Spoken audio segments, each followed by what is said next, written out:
आपके लिए। MCQs मैंने एक तो डाल दिए हैं आपके टेलीग्राम लिंक पे। साथ में गाइस आप एक काम और करें कि जो भी हमने क्वेश्चंस करेंगे वो आप यहाँ पर भी इसका भी आंसर करना। सबसे पहले चलते हैं आज के टॉपिक की ओर, जिसका नाम है ओबेसिटी यानी मोटापे पे सबसे पहले शॉर्ट इस बार आया है। देखो, रिसेंटली प्राइम मिनिस्टर ने बोला है कि दैट इन 2022 यानी 2022 में ही स्टेट किया ही था, आपको पता है कि हर 1 in 8 पीपल यानी 8 में से एक बंदा आज की डेट में मोटापे का शिकार है। आप जानते हो अभी कुछ दिन पहले जब मन की बात भी आया था, नॉट दिस वाला, पिछले वाला, तब भी मोटापे पे जिक्र छेड़ा गया था। तो ऐसे बच्चे हैं, एडोलेसेंस हैं जो 5 से 19 साल के हैं, और देखा जा रहा है कि यहाँ पे ना चौगुना हो चुका है, बहुत ज़्यादा क्वाड्रपल्ड हो चुका है, बहुत ज़्यादा देखा जा रहा है कि हर 8 में से एक बंदा तो आपको मोटा निकल रहा है। और ये भी प्राइम मिनिस्टर ने बोला मन की बात में ही कि 10% कट करने की ज़रूरत है हमने एडिबल ऑयल कंजम्पशन में। अगर हम सच में चाहते हैं मोटापे को हराना, तो उसकी सबसे बड़ी नीड ये है कि हम अपने पूरे जो खाने का जो हमारा कंजम्पशन होता है उसमें से हम 10% एडिबल ऑयल को बिल्कुल हटा दें। अब ओबेसिटी होती क्या है, क्यों नुकसानदायक है, तो WHO ने इसको बड़े सुंदर ढंग से एक्सप्लेन किया, डिफाइन करा कि कोई भी एबनॉर्मल या एक्सेसिव फैट एक्यूमुलेशन जो आपको रिस्क दे, आपके हेल्थ को परेशान करे, आप समझ लेना वो ओबेसिटी का शिकार है। अब होता क्या है, जिस भी बंदे का ओबेसिटी जांच करना है तो बॉडी मास इंडेक्स तो दिखाता ही है। अगर इसमें कैसे किया जाता है, बंदे का वेट किलोग्राम में डिवाइड कर दिया जाता है उसकी हाइट से, तो बॉडी मास इंडेक्स आ जाता है। अब बॉडी मास इंडेक्स अगर 25 से अबव है तो ओवरवेट है, अगर 30 से भी ज्यादा है तो समझ लेना चाहिए ऐसा बंदा ओबीज की कैटेगरी में आ चुका है। अब ओबेसिटी, मोटापा कोई अच्छी बात तो है नहीं, क्योंकि ये अपने साथ साथ बहुत सारी बीमारियां भी लेकर आता है। मोटापा जो है अपने साथ साथ बीमारियां लेकर आता है। पहली बीमारी लाएगा rising cardiovascular diseases, diabetes, cancer, neurological disorder, chronic respiratory disease, even mental health पर भी आपको असर डालता है, क्योंकि आपको बॉडी शेमिंग होगी, लोग आपको हंसेंगे, है ना। तो वो सब चीजें भी देखो, मेंटली भी आपको कितना हैरास करेगा ओबेसिटी। अभी कह रहे हैं कि जो नेशनल फैमिली हेल्थ सर्वे जो 5th हुआ 2019 से 21 वाला, उसने बड़ा अच्छा ओबेसिटी के बारे में, ओबेसिटी का स्टेटस भारत के लिए बताया। बड़ा मतलब आगाह किया गया, अवेयरनेस फैलाई गई कि ओवरऑल देखा जाए 24% जो महिलाएं हैं, 23% जो मेल सेक्शन है यानी जो मेन है, वो ओवरवेट का शिकार है या ओबेसिटी का शिकार है। इंडिया के लेवल पे देखा जा रहा है जो बच्चे 5 साल के हैं वो ओवरवेट का शिकार है, और 2.1% से 3.4% तक उसका बढ़ गया है। तो अब देखते हैं इंडिया का strategic framework for obesity prevention की कैसे ओबेसिटी को रोका जाए। तो उसके लिए सबसे पहला तरीका है पोषण अभियान। यानी पोषण अभियान में क्या बोला जा रहा है कि कैसे कैसे मोटापे को दूर करना है। उसके लिए है आपको nutritional outcomes for children, adolescent, girls, pregnant women, lactating mothers, इसको इम्प्रूव करने की ज़रूरत है। बहुत ज़्यादा ज़रूरत है कि हम ना माल न्यूट्रिशन से शिकार हुई जो वुमेन है, जो प्रेग्नेंट हैं या जो बच्चे छोटे छोटे हैं, उनको माल न्यूट्रिशन से बचाना है हमें। तो उसके लिए बहुत सही लेवल पर ही हम उसके लिए काम करें। फिर फिट इंडिया मूवमेंट है, जिसमें आपको याद होगा मिशन लाइफ बोला गया था, साफ बोला गया था कि लाइफस्टाइल ऐसा हो जो इन्वायरमेंट वाला हो, ऐसा करना है जिससे हमारा फिटनेस बढ़े। तो चाहे उसके लिए national program for prevention and control of NCD चलाने की बात की गई हो, फिर ईट राइट इंडिया के बारे में है कि safe and healthy sustainable food होना चाहिए, repurpose use cooking oil initiative होना चाहिए, कुकिंग ऑयल भी हमारा जो हो वो हम ध्यान से यूज करें उसको, समझ रहे हो। तो यहाँ पर वो कह रहा है कि ना सेफली रीपर्पज वाला बहुत ज़्यादा ज़रूरी है, कि अगर कुछ ऐसा देखने को मिलता है तो आप कुकिंग ऑयल का बहुत ज़्यादा ध्यान रखिए। अब रीपर्पज का मतलब समझते हो, यानी कि adapt for use in different uses, समझ रहे हो। तो उसी को कहते हैं रीपर्पज करना। तो ऑयल का भी यहाँ पर ये क्या कह रहा है कि जो कुकिंग ऑयल है उसका क्या होना चाहिए, रीपर्पज होना चाहिए। तो ये सारी चीज़ें ज़रूरी है। देखो, कुकिंग ऑयल को रीपर्पज आप बायोडीजल में या अदर वैल्यूएबल प्रोडक्ट्स में कर सकते हो ना। और FSSAI ने बोला है कि मिसयूज़ नहीं करना है इसका ज़रा भी, इसका और दूसरी चीज़ों में यूज़ किया जाए। तो ये सारा फ्रेमवर्क इसीलिए चलाया जा रहा है ताकि किसी भी हालत में हमारे देश में ओबेसिटी भागे। तो आप समझ रहे हो कि ओबेसिटी कितना ज़्यादा इस वक्त हमारे लिए परेशानी का कारण बनी हुई है। अभी कह रहे हैं कौन कौन से ऐसे फैक्टर्स हैं जो भारत में ओबेसिटी को बढ़ाते हैं। कह रहे हैं तो हाई कैलोरी फूड खाते हैं लोग, हाई कैलोरी डाइट खाते हैं, कभी कभी कुकीज खा लेंगे, चिप्स खा लेंगे। उसमें देखा करो आप जब भी खाओ ना, जो प्रोडक्ट का लिखा हुआ होता है, लेबल लिंक करी होती है, उसमें देखा करो कितनी कैलोरी खा रहे हो आप। Increase consumption of refined carbohydrate, saturated fat आप खा देते हो। सेडेंट्री लाइफस्टाइल है, आप बहुत देर तक बैठे रह जाते हो। आपका स्क्रीन टाइम बहुत एक्सेसिव है, आपकी मूवमेंट डेली रूटीन में बहुत कम है, तो ये सब सेडेंटरी लाइफस्टाइल होता है। उसके बाद आपका जेनेटिकली मॉडिफाइड क्रॉप्स यूज कर रहे हो, फूड के कॉम्पोजिशन को ऑल्टर करने से आपका वेट गेन हो रहा है, आपके मेटाबॉलिज्म पर असर पड़ रहा है। ये सभी फैक्टर्स हैं जो आपको ऐड ऑन कर रहे हैं, किसको, ओबेसिटी को, मोटापे को बढ़ा रहे हैं भारत के अंदर। अब हम समझते हैं नेक्स्ट शॉर्ट के बारे में, जिसका बात है नेशनल जीन बैंक के बारे में पढ़ने जा रहे हैं। क्या होता है नेशनल जीन बैंक, इसका क्या यूसेज है समझते हैं। क्या ना, यूनियन गवर्नमेंट ने अनाउंस किया कि हम ना सेकंड नेशनल जीन बैंक को इस्टेब्लिश करने वाले हैं। पहला 1996 में किया गया था न्यू दिल्ली के अंदर, आईकार, national bureau of plant genetic resources के नाम पर। अब फिर से ला रहे हैं टू कंजर्व, ताकि 10 लाख जो क्रॉप जर्म प्लाज्म है उनको बचाने के लिए और फ्यूचर फूड सिक्योरिटी को, न्यूट्रिशनल सिक्योरिटी को बचाने के लिए नेशनल जीन बैंक लेकर आ रहे हैं। अब जीन बैंक होते क्या है, ये बेसिकली बायो रिपोजिटरीज हैं जो क्या करते हैं, प्लांट के जेनेटिक मटेरियल, एनिमल, इन सबको ना प्रिजर्व कर लेते हैं, ताकि बायोडाइवर्सिटी और आने वाले समय में फूड की सिक्योरिटी को बनाए रखने के लिए। क्योंकि कब तक आप लैंड पे डिपेंडेंट रहोगे, कब तक एग्रीकल्चर हो पाएगा, कब तक कैसे क्या होगा। अब इसके भी ना टाइप्स होते हैं जीन बैंक, एक सीड बैंक होता है, एक फील्ड जीन बैंक होता है, क्रिप्टो प्रिजर्वेशन बैंक होता है, पॉलन एंड डीएनए बैंक होता है। इसमें अलग अलग जगह पर, ऐसे सीड बैंक जो है वो नॉर्वे में है, फील्ड जीन बैंक जो है वो आपका नेचुरल कंडीशन में लाइफ प्लांट्स कंजर्व किया जाता है, ऐसे ये वाला होता है। ऐसे तरह तरह के, ऐसे भारत में भी एनिमल जीन बैंक है हरियाणा के अंदर, माइक्रो जीन बैंक है हमारा उत्तर प्रदेश के अंदर। ये दोनों लोकेशंस ध्यान रखना कहाँ पे कौन सी चीज को बनाया गया है, समझ रहे हो। Move to the next short, जिसमें हम बात करेंगे ट्रांसजेनिक ऑर्गेनिज्म के बारे में। क्या होता है ये, इससे क्या बनाया गया है, ट्रांसजेनिक का मतलब क्या होता है, इसका कॉन्सेप्ट क्या है, समझते हैं। ट्रांसजेनिक चूहा यानी कि माइस स्पॉटलाइट में रहा फॉलोइंग द यूएस प्रेसिडेंट, जब उन्होंने मिस स्टेटमेंट दी थी ऑन ट्रांसजेंडर माइस फंडिंग के बारे में। ट्रांसजेनिक का मतलब होता है ऐसा ऑर्गेनिज्म या ऐसा सेल जिसमें हम उसके डीएनए की इंस्ट्रक्शन को, इंटायर डीएनए की सेट ऑफ इंस्ट्रक्शंस को वहां पर ऑल्टर करते हैं, क्या करके, एक या एक से ज्यादा फॉरेन डीएनए सीक्वेंसेस को इंट्रोड्यूस करके। ठीक है, अब ट्रांसजेनिक ऑर्गेनिज्म का कॉन्सेप्ट है क्या, इसमें बेसिकली ये क्या करता है, नए नए ट्रेड्स को एक्सप्रेस करता है, प्रोटीन्स को एक्सप्रेस करता है जो ना स्पीशीज के नेटिव नहीं है। ट्रांस का मतलब है वन टू अनदर, या जेनेटिक रेफर्स टू जीन्स की यहाँ बात कर रहा है। ट्रांसजेनिक माउस का मतलब होता है बायोलॉजिकल प्रोसेस को स्टडी करना, क्योंकि फिजियोलॉजिकल जीनोमिक सिमिलैरिटी को देख चेक करना कि कैसे उसमें होगा। अब ना बीटी कॉटन का भी किया गया था, लेकिन उससे पहले समझो कि ट्रांसजेनिक किया ही क्यों जाता है। ये इसलिए किया जाता है ताकि किसी भी ऑर्गेनिज्म के बारे में उसकी नॉर्मल फिजियोलॉजिकल प्रोसेसेस को पढ़ा जा सके। ट्रांसजेनिक माइस बनाने का यही कारण था, ताकि माइस, चूहों का मेटाबॉलिज्म, ब्लड सेल प्रोडक्शन को पढ़ने के लिए किया गया था। साथ में मॉडल करना किसी ह्यूमन डिजीज को करने के लिए भी, जैसे अल्जाइमर को करने के लिए ट्रांसजेनिक पिग्स का इस्तेमाल किया गया था। इसीलिए ट्रांसजेनिक ऐसे बनाए जाते हैं। फिर नया कोई ट्रीटमेंट देना हो तो आप सीधा इंसान पे थोड़ा ना लगाओगे। ट्रांसजेनिक जेब्रा फिश थी तो उसको ड्रग टेस्टिंग या थेरेपी डेवलपमेंट करा गया था। फिर ऐसे ही प्रोडक्शन ऑफ थेरेपेटिक प्रोटीन्स का इस्तेमाल किया जाता है।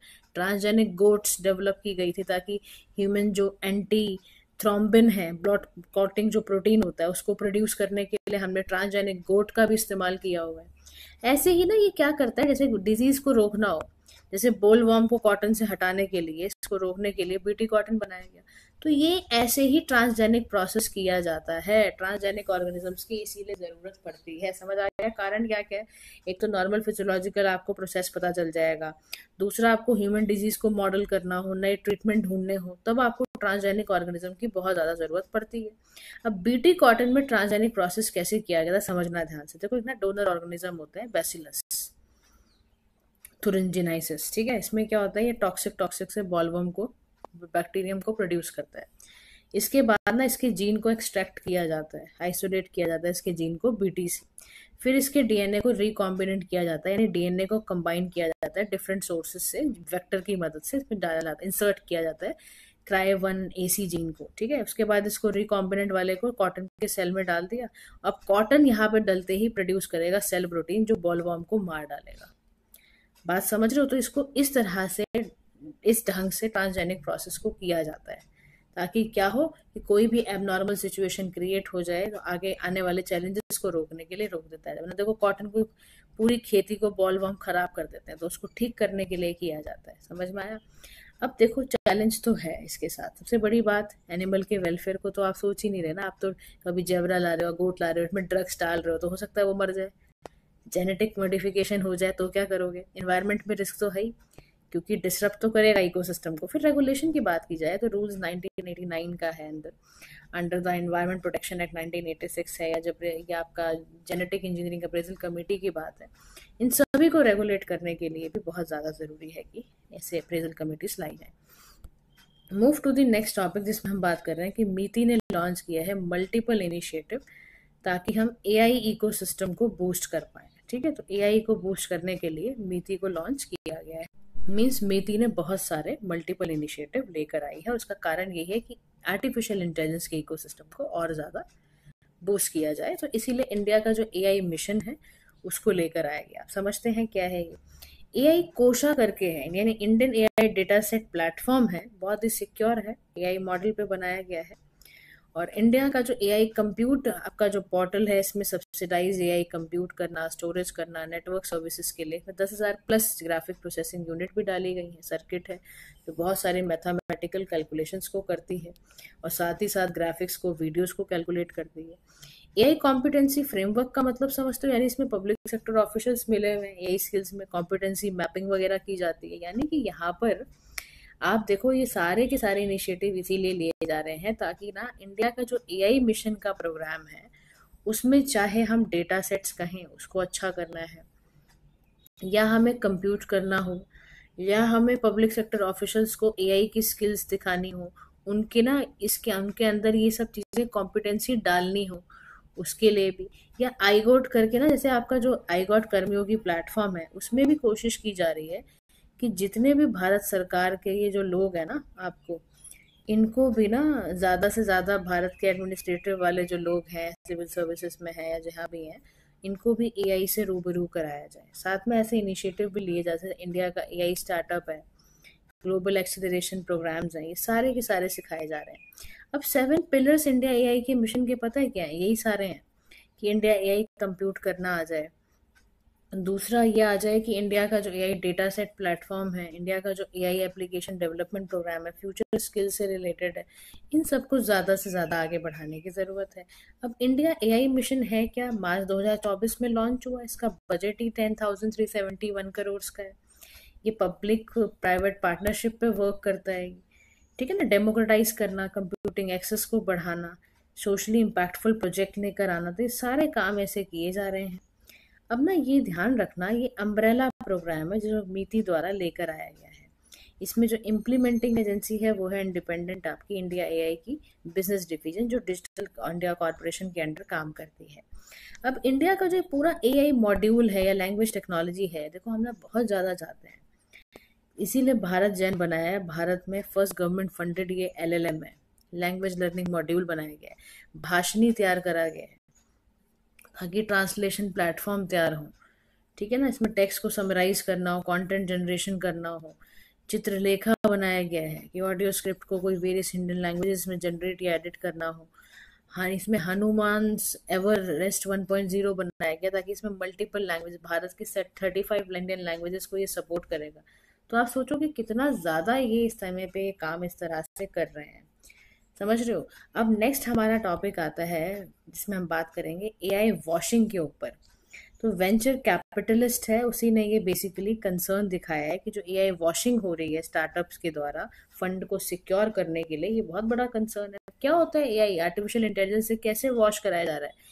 ये क्या करते हैं, आर्टिफिशियल इंटेलिजेंस के यूज करके प्रोडक्ट या सर्विस को या बिजनेस स्ट्रेटजीज को ना मेल प्रैक्टिस करते हैं, ओवरस्टेट या मिस रिप्रेजेंट करते हैं।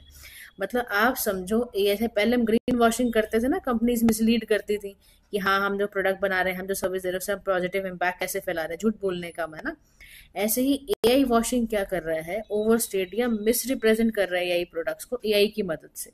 एग्जाम्पल, मिस लेबलिंग करना ऑटोमेशन एआई की मदद से, बज़वर्ड यूज कर देना, एआई ड्राइवन यूज कर रहे हैं हम, उसकी मदद से हमने बनाया है।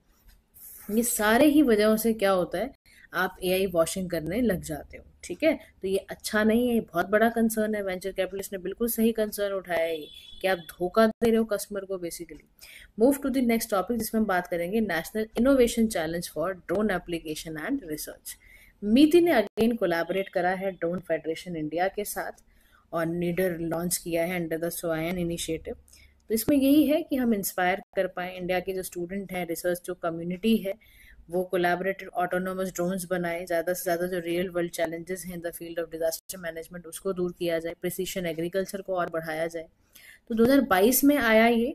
और देखो, प्रिसीशन एग्रीकल्चर का मतलब होता है कि किसी स्पेसिफिक एरिया में अगर एग्रीकल्चर की कहीं कोई प्रॉब्लम आ रही है, तो देखो प्रिसीशन का मतलब ही होता है कि स्पेसिफिक चीज़ को टारगेट करना।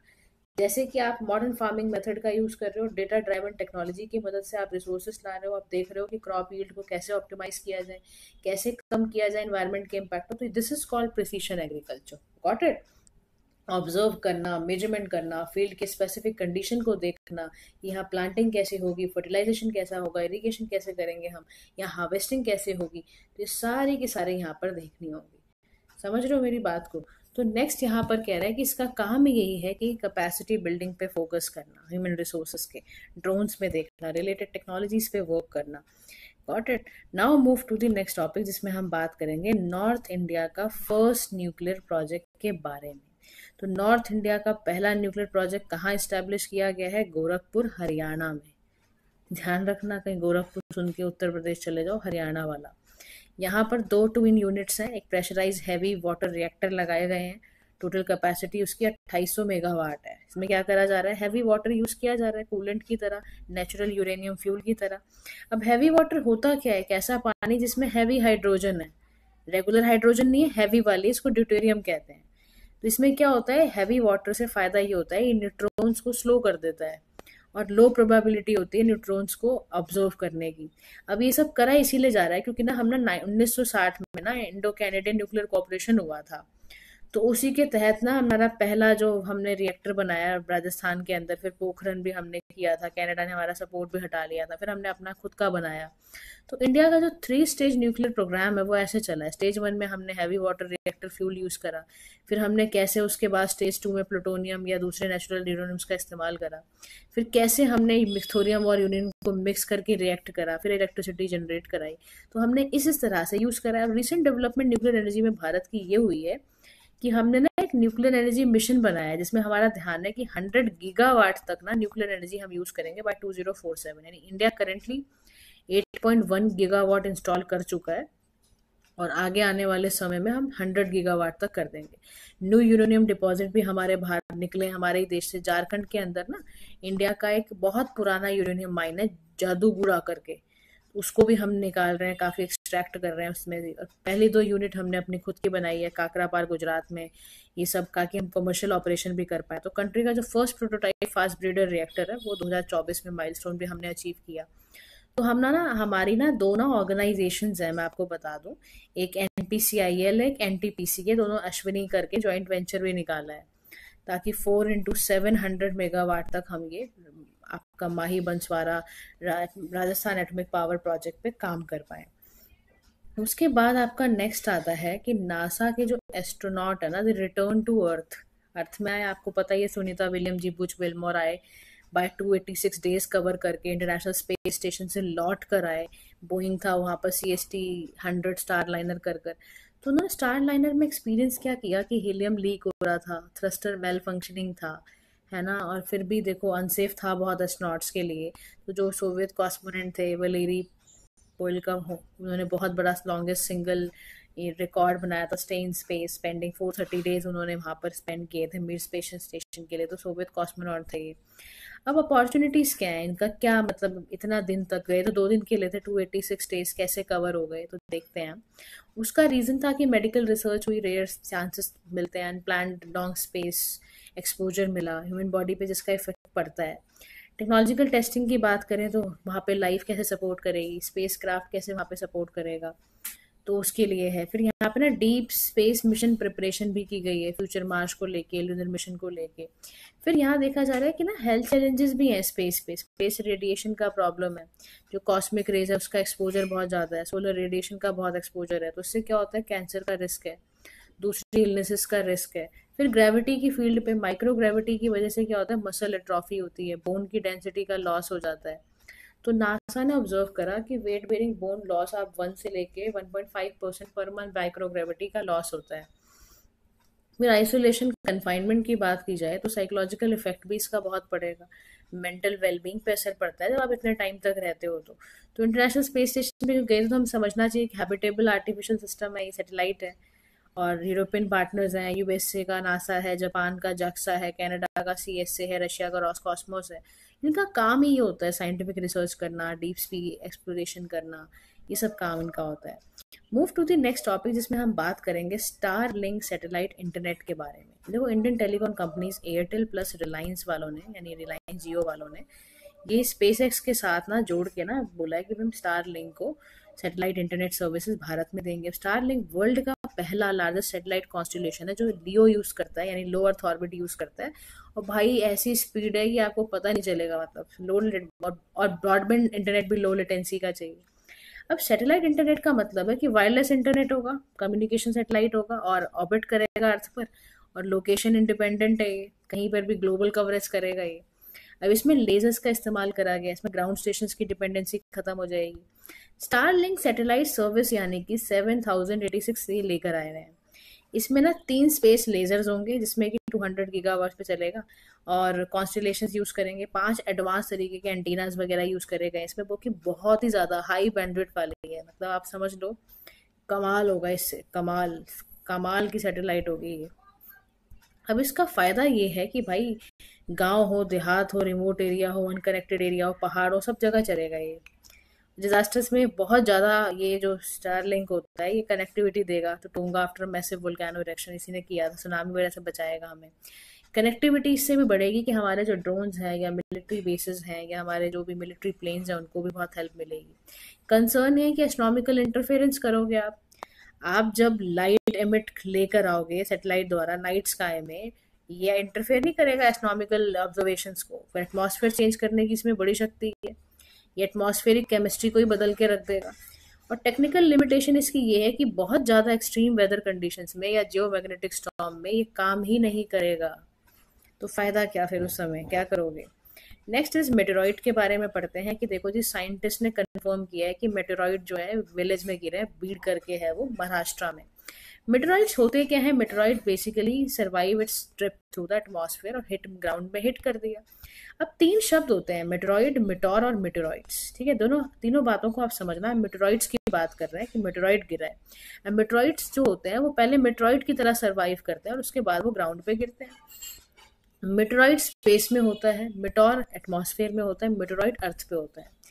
मेटेरॉइड स्पेस रॉक्स हैं, ठीक है ना, लार्जर बड़े बड़े उसमें मिलेंगे, टूटे फूटे में मिलेंगे, कभी प्लैनेट के फॉर्म में, के कभी एस्ट्रोनॉट्स, कभी एस्ट्रॉइड्स के, कभी कॉमेट्स के फॉर्म में मिलेंगे। बहुत रॉकी मेटलिक होते हैं, छोटे से दिखते हैं, एस्ट्रॉइड से भी छोटे छोटे से, और कम पानी और कम आपकी आइस होती है। जब ये एटमॉस्फेयर में होते हैं तो ना ये अर्थ को ऑर्बिट कर रहे होते हैं, एटमॉस्फेयर में होते हैं, इनको शूटिंग स्टार भी बोलते हैं, हाई स्पीड से चलते हैं और इन पे एटमॉस्फेरिक प्रेशर भी होता है। मेटेरॉइड शावर भी होती है, जब सेलेस्टियल इवेंट कोई ऐसा हो रहा हो ना तब ऐसा भी देखा जाता है शॉर्ट टाइम के लिए। मेटेरॉइड तो तब है जब ना ये कुछ टाइम के लिए मेटेरॉइड सर्वाइव कर जाए एटमॉस्फेयर में और नीचे गिर जाए ग्राउंड में। अब ये बड़े ही स्टोनी आयरन की तरह होते हैं, बड़े डार्क बॉन्ड लगेंगे आपको, थंबप्रिंट इसमें दिखता है आपको। इनको ना इम्पैक्ट क्रिएटर्स भी क्रिएट करने को बोलते हैं, क्योंकि ना ये अगर कहीं पे गिरते हैं, जैसे देखो गिरा अगर महाराष्ट्र में तो लोनर लेक बन गई, पिंक कलर की जो लेक है, तो ये इतना प्रभाव डालते हैं, सोचो आप। अब मेटेरॉइड्स की स्टडी करना इसलिए बहुत ज़रूरी है क्योंकि ये सोलर सिस्टम को बहुत अच्छे से समझाते हैं, सोलर सिस्टम की हिस्ट्री को बहुत अच्छे से समझाते हैं, जियो केमिस्ट्री, मिनरल कॉम्पोजिशन को समझाते हैं, टेरेस्ट्रियल एलिमेंट्स को समझाना हो तो भी बहुत मदद करते हैं। नासा का आप समझो ऑल स्काई जो फायरबॉल नेटवर्क है उसने बहुत अच्छे से समझाया, उसने बताया कि मेटेरॉइड सबसे ज़्यादा ब्राइटर आपको वीनस पे दिखेंगे, फायरबॉल्स की तरह दिखेंगे। कनाडा वालों ने बोला कि इसको डिटेक्ट करने से बहुत फायदा होता है, इससे आप स्पीड लोकेशन का पता लगा सकते हो, तो यानी फायदा तो बहुत ज़्यादा है। नेक्स्ट टॉपिक हमारा आता है कि ग्लोबल एस्ट्रोमेट्रिक इंटरफेरोमीटर आपका फॉर एस्ट्रोफिजिक्स के लिए। अब ईएसए ने साफ बोल दिया, जो आपका यूरोपियन स्पेस एजेंसी है, कि जी भाई साहब स्पेस ऑब्जर्वेटरी मिशन को शट डाउन कर दो, क्योंकि जो ग्लोबल आपका जो एस्ट्रोमेट्रिक इंटरफेरोमीटर फॉर एस्ट्रोफिजिक्स है, ये 3 डायमेंशनल मैपिंग है, मिशन है गैलेक्सी के लिए, मिल्की वे के लिए। यहाँ पे ना लैग्रेंज पॉइंट यानी L2 around 1.5 million kilometres behind the earth view आप कर सकते हो सन से। लैग्रेंज पॉइंट एक लोकेशन है स्पेस की जहाँ ग्रेविटेशनल फोर्स हैं, ऑर्बिटल मोशंस हैं जो बैलेंस करते हैं चीज़ों को। उसका ऑब्जेक्टिव ये है एस्ट्रोमेट्री को बेसिकली मैप करना, डिज़ाइन करना, और ना ये लोकेशंस पे देखना कि एग्जैक्ट मूवमेंट स्टार्स की कैसे हो रही है, एग्जैक्ट मूवमेंट सेलेस्टियल बॉडीज़ की कैसे हो रही है, उसको नापने के लिए किया जाता है ये।